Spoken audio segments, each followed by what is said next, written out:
What is going on, YouTube? Tom here. Behind me is my new daily driver, my 2020 Toyota Tacoma TRD off-road with the manual transmission. Now, I've had this truck for about 2 weeks, and in these 2 weeks I've put just over 1,300 miles on it. Today I figured I'm gonna give you all the long-awaited car review. Basically, let's talk about this truck and try to tell you my thoughts on it, and is it worth buying not only a new Tacoma, but a new manual Tacoma. So for those who followed this channel for a while, you'll remember that I started this channel with a 2013 Toyota Tacoma pre-runner access cab, and I had that truck new since 2013. Well, unfortunately, last month in May, the truck got totaled. An old lady decided to make an illegal U-turn right in front of me, gave me nowhere to stop, and the truck unfortunately was deemed a total loss. Which, little update on that by the way, insurance has said that that was officially 100% her fault. I'm in the clear. So of course, to replace it, I figured none other than another Tacoma. This is, for me obviously, this is Tacoma number 2 for our family, for my parents included in this. This is Tacoma number 5. So we've had a lot of these, so I feel like I know these trucks very well. Obviously, the last truck never gave me any major issues other than the air conditioning going out in 7 years. So the choice for new daily driver was a no-brainer. Another Tacoma. And of course, this time I said, you know what? If I'm gonna get another one, I'm gonna get exactly the one I want this time, down to every last spec. So I've decided, of course, on a TRD off-road. This time I went with a double cab instead of the access cab because I needed more space. And then, of course, might as well go ahead and do it since I'm basically a manual fanboy. I went and hunted down this particular truck with the manual transmission. And of course, it is a 2020, and 2020's actually got a lot of changes over the previous 3rd gen Tacomas, which of course 3rd gen came out in 2016. And of course 3rd gen, in my honest opinion, is not really a new generation of Tacoma. It's really just a heavily revised 2nd gen. 2nd gen, of course, which ran from 05 to 2015. All right, guys, starting up front here. New for 2020, specifically for the off-roads, and I believe it's the sports as well. The grille is in fact new. So gone is the chrome ring around the grille and the black insert. Instead, it's a one-piece all gray unit, which I think looks way better. It definitely looks a lot more modern. Gets rid of the chrome up front. And of course, these headlights, specifically again for the off-roads and the sports, and I'd have to look this up, it might even be for SR5s too. It gets the LED daytime running lights. Now, my truck is not fitted with this, but for 2020 now you can get the optional upgrade LED headlights, which are either factory or dealer installed. Of course, this truck does not have them currently. There's a very good chance I'm going to get them. For the time being, I actually really like the look of these headlights. It's got the daytime running lights where they have a little strip of LEDs, and I think that looks absolutely amazing. And of course, unlike my last truck, we actually do get fog lights, although they're halogen as well. And of course, for 2018 and up Tacomas, the Toyota emblem is now solid because behind here is the radar for the cruise control, which I actually really like that feature. Didn't think I was gonna like radar-guided cruise control that was able to control my speed, but when you're on the interstate and people regularly pull out in front of you and slow down, this feature actually really helps. All right, coming around back to the truck. As you can see now on all V6s, and I believe every 4-cylinder too, in the entirety of the Tacoma range, but I know for a fact V6s all come standard with a tow package, which is really cool. And of course, integrated into the bumper are your connections, so no more having to run a separate wire that hangs down and kind of looks ugly. This way, you know they're protected, it's integrated, which just looks a lot cleaner back here. And of course, my truck, being a premium package, gets the paint-matched rear bumpers, which also, as you can see, I've got the sensors here for your parking sonar, which is an extremely nice feature to have.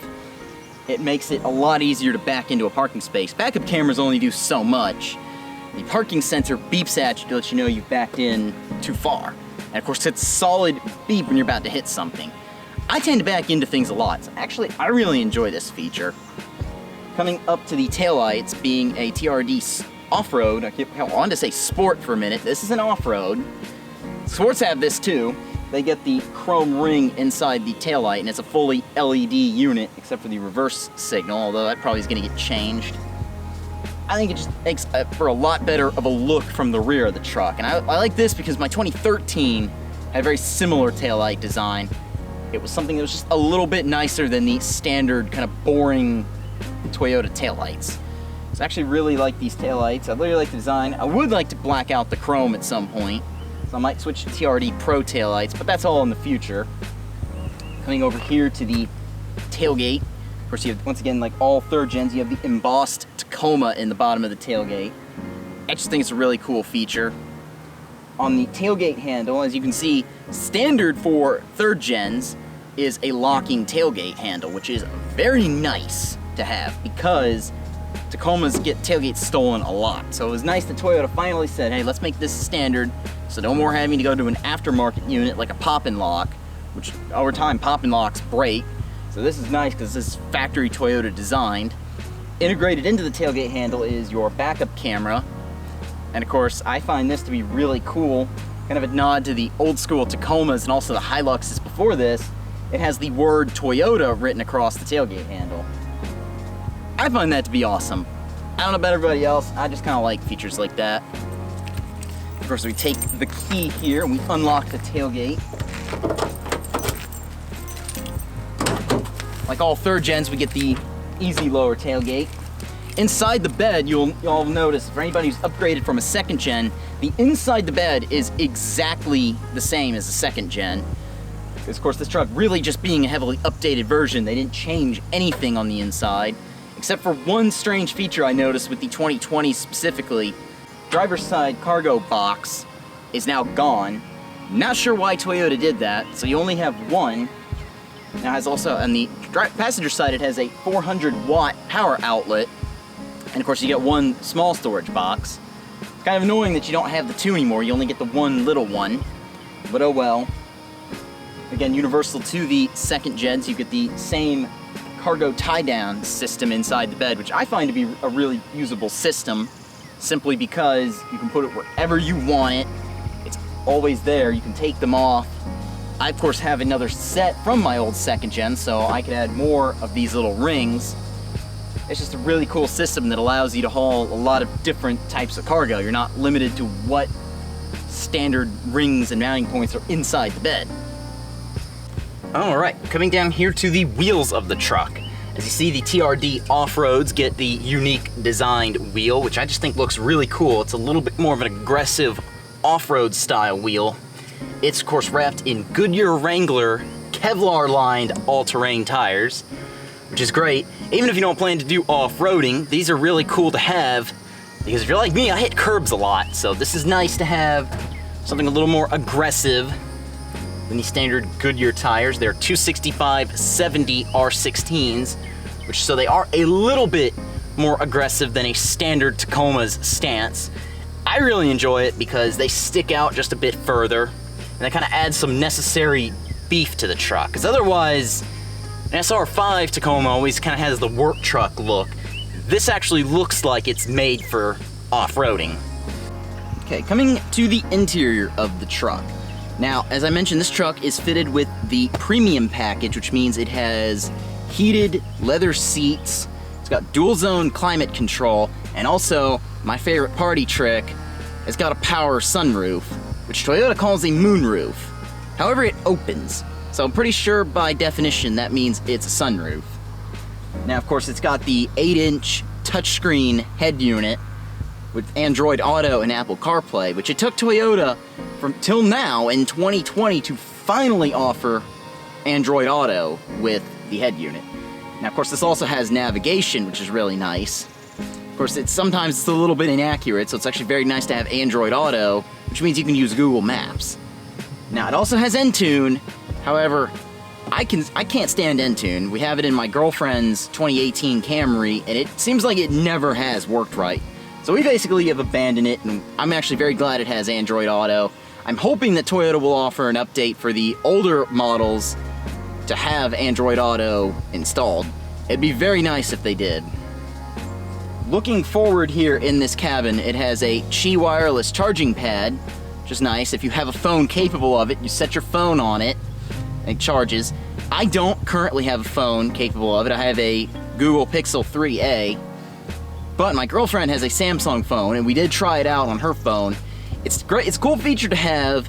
However, it's just a little bit on the slow side to charge, so really I don't use it. I would just use a regular fast charger.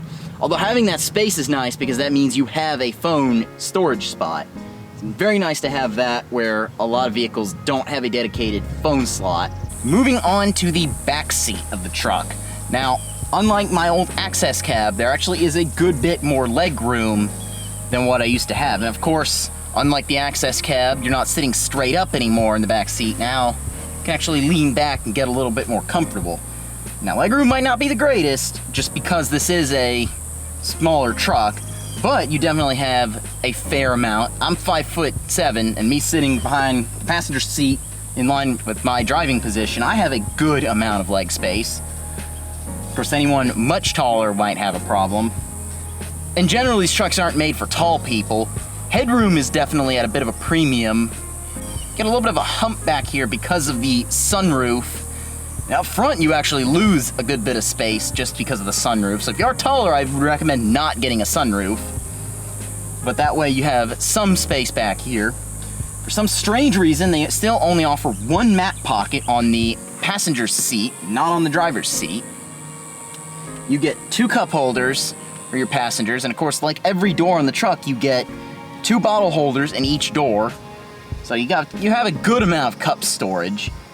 The big issue I have with the back seat, there is no center armrest back here for backseat passengers, so sitting over here, your arm might get a little bit tired. But overall, definitely a usable back seat. If you have children, you could definitely put children back here.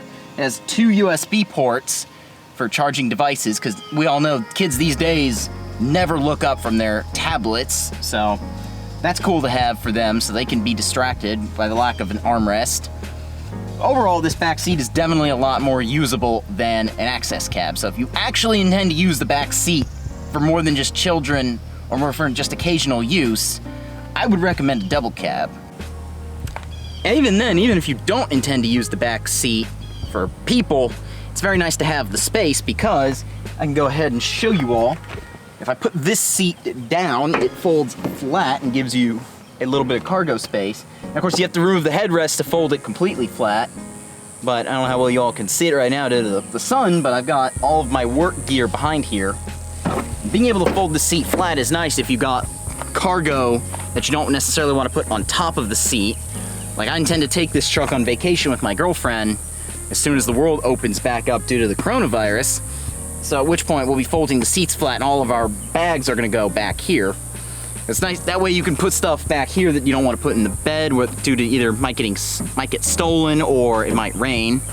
It's very nice to have that feature. It's not as big as it would be in a full-size truck. A lot of full-size trucks, these seats fold up, not down.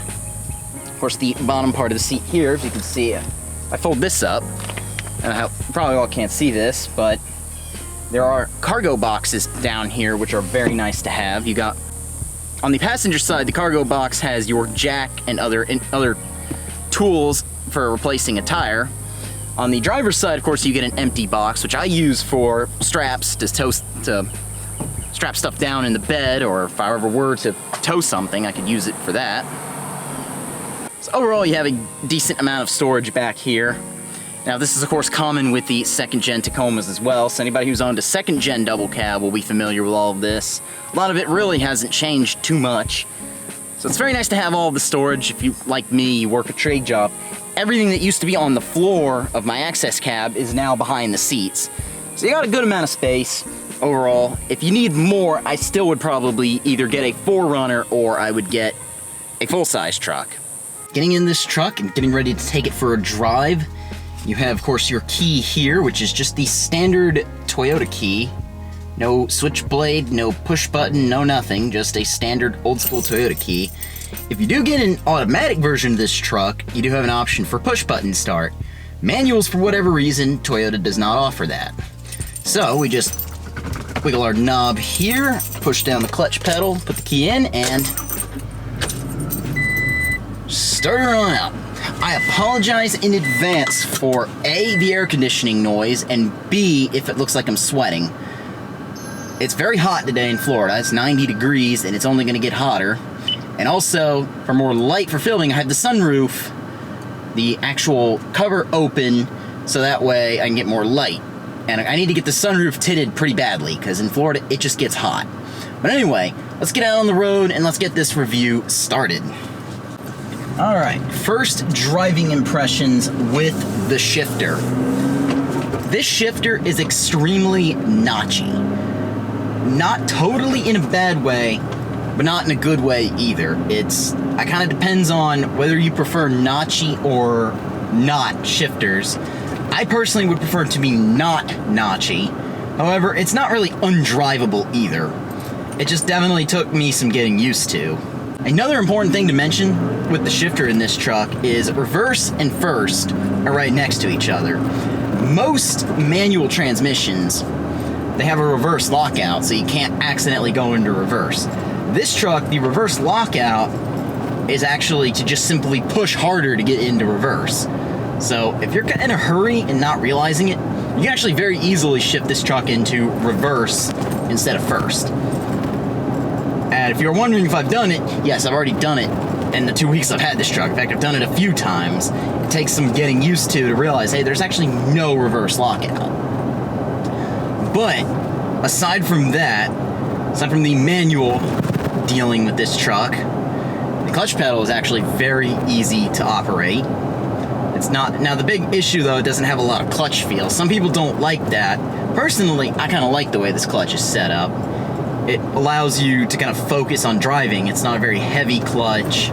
It's very easy to drive. In fact, a lot of times I forget I'm driving a manual because it's just so easy to operate. When you get used to it, you don't really worry anymore about manual problems. But aside from that, the ride itself, I find, is very smooth. Again, I'm coming from a 2013 second-gen Tacoma, which was definitely a lot smoother than the first-gen that we had before that truck. I feel like I'm kind of in a unique situation. I've driven and owned all three generations. I didn't really own the first gen, it was my dad's, but I drove it regularly. It was my truck I drove to high school. And so, second gen was a major improvement upon the first gen. This truck is not, I don't think it's as big of a leap from first to second gen, but second to third gen is still definitely a huge improvement. This truck is a lot quieter. There's a lot less wind noise coming from this truck versus the old second gen. The second gen, that you would have heard it throughout this review. It'd be very noisy, it'd be very loud. Not always in a bad way, but definitely a lot better. The truck did gain some weight. This truck is 4,500 pounds. And my old second gen was an access cab. It was 3,700, so naturally this truck being 4 doors, not 2 doors, has gained a lot of weight. But also, even this truck, compared to a second gen off-road, gained a lot of weight. It gained about 200, sometimes, I believe the early second gens, it gained 300 pounds. But you can feel that in the sound insulation, so it's definitely a lot more comfortable. It's a lot quieter. It's not as terrible overall. And another thing that I forgot to mention when I was doing the interior review portion of this, it got a power seat. 2020s finally have gained a power seat, which is very nice, because one complaint with the old second gen, I had this complaint. My mom, actually, who drove that truck a few times, definitely had this complaint. You just never really can get comfortable in a second gen seat. It's very hard to get a position that's perfect for you because of that. And they kind of pinched you in a little bit. So this seat is a major improvement.